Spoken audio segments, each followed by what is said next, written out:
ringrazio il Presidente, cara consigliera.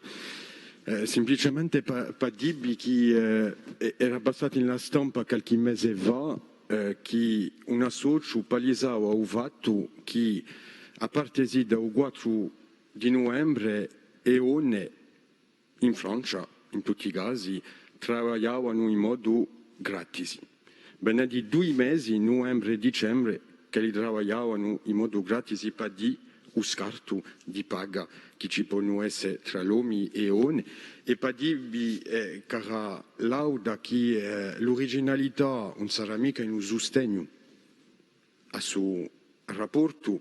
L'originalità non c'è mica cercarla in uno scuoto che d'avrei so che sento sarà positivo al di là della maggiorità e dell'opposizione, ma l'originalità mi si pare che c'è a cercarla semplicemente in un fatto che ci fosse una politica pubblica di petta l'ugualità e dicendo che ogni mica io e ogni mica va un rimprovero a quelli che erano non sa noi, che forse che il soggetto non era anche mica, l'ha detta Muriel, abbastanza tocco delle politiche pubbliche, ma qui siamo di petto a una collettività territoriale che piglia o che abbia decisione collettiva di mettere in ballo una politica a pro dell'ugualità con un diagnostico, con obiettivi da toccare, con mezzi e con calendari. E qui mi si pare che il fatto rivoluzionario, se lo c'è, si trova in un semplice fatto di mettere in ballo una politica a pro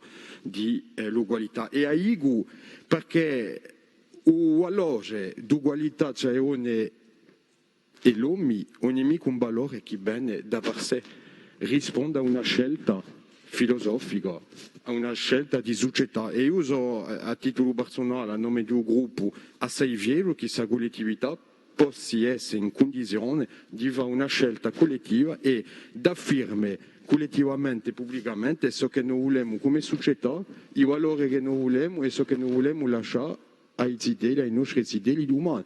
E a Igu, e Jean-Martin l'ha detto, mica tutte le società facciano. Mica tutte le società facciano. Abbiamo visto lo scarto di paga, abbiamo visto la polemica che c'è stata qua a FIFA poco fa, con la finale di Coppa di circoli con l'arbitro femminile. Ci sono problemi nel mondo usano di petta a qualità tra ONE e ONE. Dunque, se la nostra collettività può prendere questa decisione, è veramente qualcosa, un passo in davanti. È stata detta, ogni mica un piccolo rapporto, fa scelte di società, non è mai un piccolo affare, non corrisponde mica a un piccolo rapporto e a Ica Radio, per compiere, che è stata detta, ma insiste appena a non taccare, che sul problema dell'ugualità tra ONE e l'uomo sarà di nuovo regolato un giorno che sarà diviso in modo alto dall'uomo, mica solo da ONE. Ringraziabile. Merci. Alors, donc, Bani.